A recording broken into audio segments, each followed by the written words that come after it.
கொழும்பில் வீதியால் சென்ற அதிசொகுசு வாகனங்களை அடித்து நொறுக்கிய நபர் வீதி போலீசாரை மீறி பயணித்து கடும் அட்டகாசம். 24 மணி நேரத்துக்குள் அதிரடி காட்டிய போலீசார். மண்ணுக்குள் புதைத்து வைத்த பொருளுக்கு லொகேஷன் தயாரித்து தேடிய நபர். புதிய வழிகளில் இறங்கியுள்ள போதைப் பொருள் கடத்தல்காரர்கள்.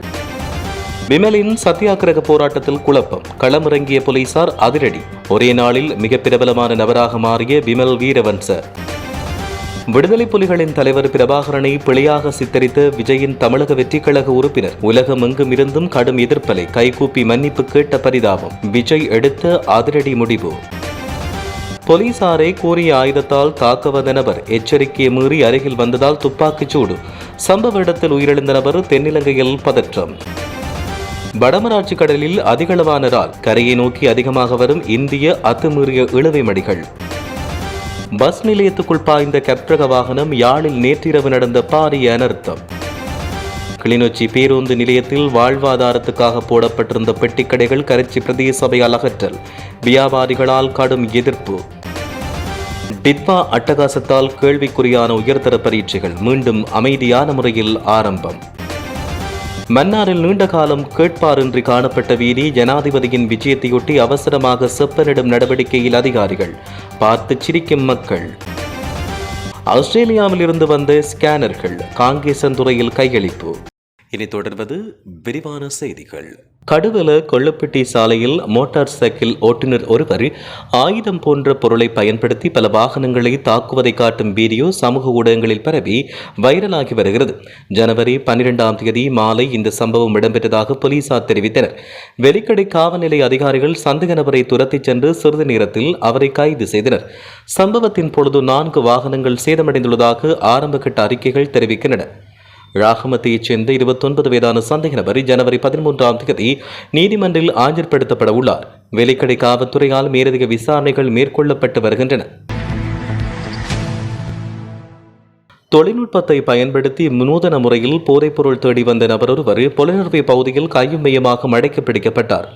அலைபேசியின் லொகேஷன் வசதியை பயன்படுத்தி போதைப்பொருள் விற்பனை செய்யப்படும் இடத்தை அடையாளம் கண்டு வந்த ஒருவரை இவ்வாறு கைது செய்யப்பட்டார். பொலனறுவை பிரதேசத்தில் இந்த சம்பவம் இடம்பெற்றது. சந்தேகத்துக்கிடமான முறையில் நடமாடிய குறித்த நபரை அந்த பகுதியின் பிரதேச பிரஜா போலீஸ் உறுப்பினர்கள் கண்காணித்து வந்தனர். பின் பொலனறுவை போலீசாருக்கு வழங்கப்பட்ட தகவலின் பிரகாரம் இருதரப்பினரும் இணைந்து நடத்திய அதிரடி நடவடிக்கையில் குறித்த நபர் வெற்றிகரமாக மடக்கி பிடிக்கப்பட்டார். முன்னாள் அமைச்சரும் தேசிய சுதந்திர முன்னணியின் தலைவருமான விமல் வீரவன்ச ஒரே நாளில் மிக பிரபலமான நபராக மாறியுள்ளார்.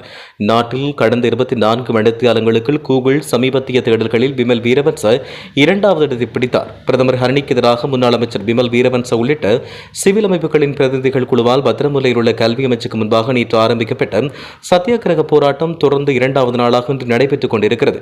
இந்நிலையில் போராட்டக்காரர்கள் கல்வி அமைச்சு வாசலில் கூடாரம் ஒன்றை அமைக்க முற்பட்ட போது போலீசார் அதனை தடுத்து அப்புறப்படுத்தியதால் அந்த இடத்தில் குழப்ப நிலை ஏற்பட்டுள்ளது. நடிகர் விஜயின் அரசியல் கட்சியான தமிழக வெற்றிக் கழக உறுப்பினர் ஒருவர் விடுதலை புலிகள் தொடர்பில் பேசியிருந்தமை ஈழத்தமிழர்களை கொதிநிலைக்கு கொண்டு சென்றுள்ளது. 1990 ஆகஸ்ட் 3 காத்தான்குடி பள்ளிவாசல் படுகொலை சிங்கள தரப்பால் அரங்கேறியதை மறைத்து விடுதலை புலிகள் மீது பழி விழுந்தது. எனினும் விடுதலை புலிகள் அவ்வாறான கொடூரத்தை செய்யவில்லை என்பது காத்தான்குடி இஸ்லாமிய மக்களுக்கு தெரிந்த உண்மை.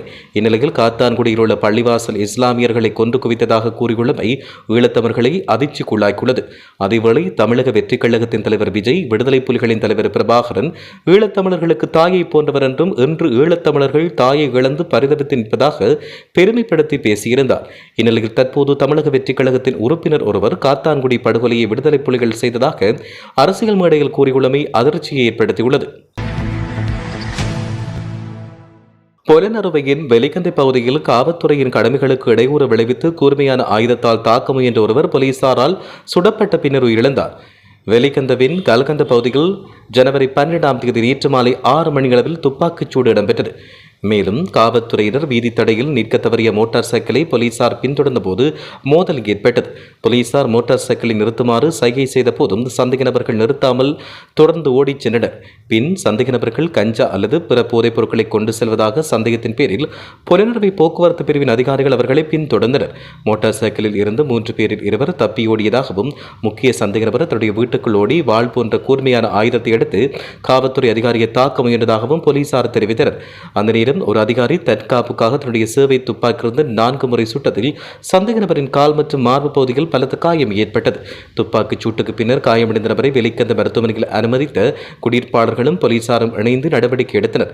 ஆனால் அவர்கள் அனுமதிக்கப்பட்ட போது இறந்துவிட்டதாக மருத்துவமனை வட்டாரங்கள் உறுதிப்படுத்தின. இறந்தவர் கண்டக்காடு சிங்கபுரத்தைச் சேர்ந்த 28 வயதுடைய ஹார்டி அம்டோஸ் ஹங்கமினி திலகஸ்ரீ என்று அடையாளம் காணப்பட்டார். இறந்தவர் ஹெரோயின் மற்றும் ஐஸ் போதைப் பொருட்களுக்கு அதிக அடிமையானவர் என்றும் முன்னர் 7 போதைப்பொருள் தொடர்பான வழக்கில் தண்டனை பெற்றவர் என்றும் மேலும் 2 குற்ற வழக்குகள் நிலுவையில் உள்ளதாகவும் போலீசார் தெரிவித்தனர். சம்பவம் தொடர்பில் மேலதிக விசாரணைகள் வெளிக்கந்த காவல் நிலைய பொறுப்பதிகாரி உள்ளிட்ட குழுவால் புலனறுவை காவல் கண்காணிப்பாளர் புத்திக்க மனதுங்கவின் வழிகாட்டல் மற்றும் மேற்பார்வையின் கீழ் நடத்தப்பட்டு வருகிறது. மேலும் தப்பியோடிய மற்ற 2 சந்தேக நபர்களை கண்டுபிடிக்கும் நடவடிக்கைகள் நடைபெற்று வருகின்றன. யாழ்ப்பாணம் வடமராட்சி கிழக்கு கடலில் தற்போது அதிகளவான இறால் மீனவர்களால் பிடிக்கப்பட்டு வருகிறது. பிடிக்கப்படும் இறால் தரம் பிரிக்கப்பட்டு அதிக விலைக்கு விற்பனை செய்யப்படுவதாக மீனவர்கள் கூறுகின்றனர். வடக்கு கடலில் தற்போது இறால் பிடிபடும் பருவம் என்பதால் வடக்கு மீனவர்கள் வருமானம் ஈட்டுவதற்கு ஆர்வமாக உள்ள போதும் இந்திய இழுவைமடி படகுகளின் அத்துமீறிய வரத்தால் இறால் தொழில் கேள்விக்குறியாகியுள்ளதாக தெரிவிக்கப்படுகின்றது. யாழ்ப்பாணம் கோப்பாய் போலீஸ் பிரிவுக்குட்பட்ட பகுதிகள் நேற்றிரவு கெப்ரக வாகனம் ஒன்று விபத்துக்குள்ளானதில் பஸ் தரிப்பு நிலையத்தினை மோதித்தள்ளி முற்றிலும் சேதமாகியுள்ளது. யாழ்ப்பாணத்திலிருந்து பருத்தித்துறை நோக்கி பயணித்துக் கொண்டிருந்த குறித்த வாகனம் வேக கட்டுப்பாட்டை இழந்து நீர்வேலி கந்தசாமி கோயில் சந்திப்பகுதியில் பஸ் தரிப்பு நிலையத்துக்குள் புகுந்து விபத்துக்குள்ளானது. இருப்பினும் குறித்த வாகனத்தில் பயணித்தவர்கள் தொடர்பில் எவ்வித தகவலும் கிடைக்கப்பெறவில்லை. இன்று காலை வாகனத்தை மீட்ட கோப்பாய் போலீசார் குறித்த சம்பவம் தொடர்பில் விசாரணைகளை மேற்கொண்டு வருவதாக தெரிவிக்கப்பட்டுள்ளது. கிளிநொச்சி மாவட்டத்தில் கடந்த காலங்களில் அத்துமீறி கிளி நகர பேருந்து நிலையத்திற்கு பெட்டி கடைகள் அமைத்து தங்கள் வியாபாரத்தை வியாபாரிகள் மேற்கொண்டு வந்தனர். அந்த வகையில் கடந்த 2019ஆம் ஆண்டு கரைச்சி பிரதேச சபையின் தவிசாளர் குறித்த பேருந்து நிலையம் பிரதேச சபையின் ஆளுகைக்கு உட்பட்ட நிலையில் இவ்வாறான கடைகளுக்கு அனுமதி வழங்கப்பட்டு வியாபார நடவடிக்கை மேற்கொள்ளப்பட்டது. தற்போது தேசிய மக்கள் சக்தியின் அரசாங்கத்தின் பின்னர் இடம்பெற்ற மாவட்ட அபிவிருத்தி குழு கூட்டத்தில் குறிப்பாக கிளிநொச்சி நகர் பேருந்து நிலையத்தை கரைச்சி பிரதேச சபை பராமரித்து அனைத்து செயற்பாடுகளையும் செயற்படுத்துமாறு முன்மொழியப்பட்டு வழங்கப்பட்டது. அந்த வகையில் கடந்த ஆண்டு 9/12/2025 முதல் பேருந்து நிலையத்தில் வாழ்வாதாரத்துக்காக அமைக்கப்பட்ட பெட்டிக்கடைகளை அகற்றுமாறு விளம்பரங்கள் போடப்பட்டன. இவற்றை அவதானித்த பெட்டிக்கடை உரிமையாளர்கள் பிரதேச சபைக்கு கடிதம் மூலம் தங்களுக்கு குறுகிய காலக்கெடு கொடுங்கள், நாங்கள் அகற்றுகிறோம் என்று கடிதம் மூலம் தெரியப்படுத்திய போதும் கடந்த ஆண்டின் இறுதி மாதத்தில் காலநிலை மாற்றத்தால் பாரிய டிட்பா சூறாவளி மற்றும் மழை வெள்ளத்தால் மிகவும் பாதிக்கப்பட்ட நிலையில் வடமாகாண ஆளுநருக்கு பாதிக்கப்பட்ட கடை உரிமையாளர்கள் கடிதம் மூலம் தங்களின் வாழ்வாதாரம் பாதிக்கும் வகையில் பிரதேச சபை இவ்வாறு குறித்த கடைகளை அகற்றுமாறு கடிதம் அனுப்பியுள்ளதாக தெரிவித்தனர். எங்களின் வாழ்வாதார நிலையை கருத்தில் கொள்ளுமாறும் கடிதம் அனுப்பினர்.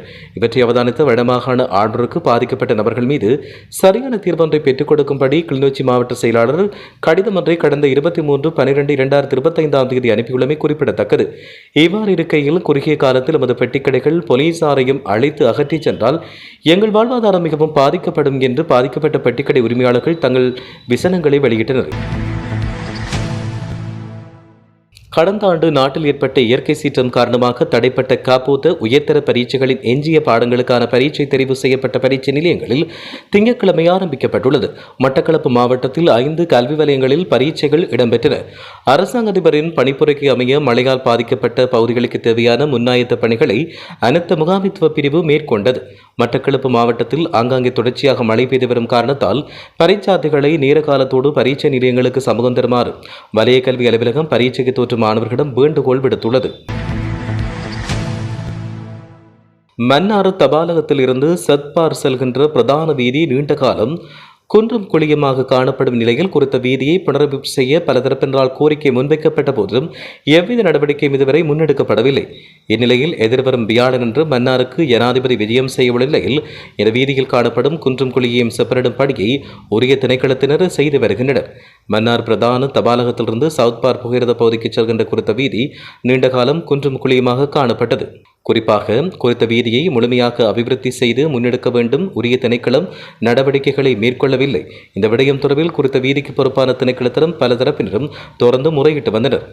எனினும் எவ்வித நடவடிக்கையை மேற்கொள்ளவில்லை. இதனால் குறித்த வீதியுடனான மழைக்காலங்களில் மக்கள் பயணிக்க முடியாத நிலை காணப்பட்டது.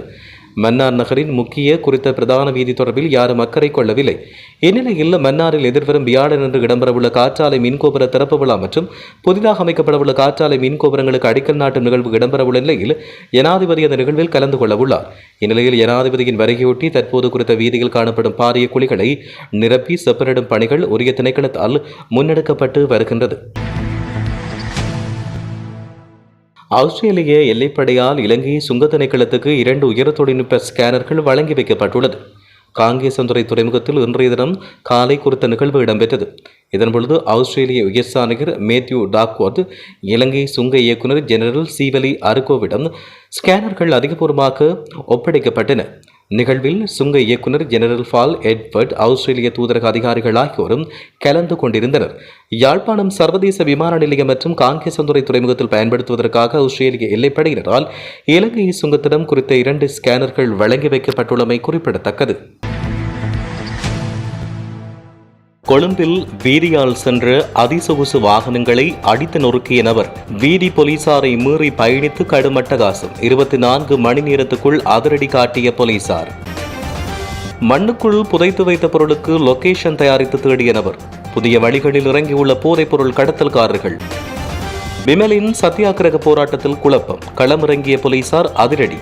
ஒரே நாளில் மிக பிரபலமான நபராக மாறிய விமல் வீரவன்ச. விடுதலை புலிகளின் தலைவர் பிரபாகரனை பிழையாக சித்தரித்த விஜயின் தமிழக வெற்றி கழக உறுப்பினர் உலகம் எங்கும் இருந்தும் கடும் எதிர்ப்பலை கைகூப்பி மன்னிப்பு கேட்ட பரிதாபம். விஜய் எடுத்த அதிரடி முடிவு. போலீசாரை கூறிய ஆயுதத்தால் தாக்க வந்த நபர் எச்சரிக்கையை மீறி அருகில் வந்ததால் துப்பாக்கிச் சூடு. சம்பவ இடத்தில் உயிரிழந்த நபர் தென்னிலங்கையில் பதற்றம். வடமராட்சி கடலில் அதிகளவான இறால். கரையை நோக்கி அதிகமாக வரும் இந்திய அத்துமீறிய இழுவை மடிகள். பஸ் நிலையத்துக்குள் பாய்ந்த கப்ரக வாகனம். யாழில் நேற்றிரவு நடந்த பாரிய அனர்த்தம். கிளிநொச்சி பேருந்து நிலையத்தில் வாழ்வாதாரத்துக்காக போடப்பட்டிருந்த பெட்டிக்கடைகள் கரைச்சி பிரதேச சபையால் அகற்றல்.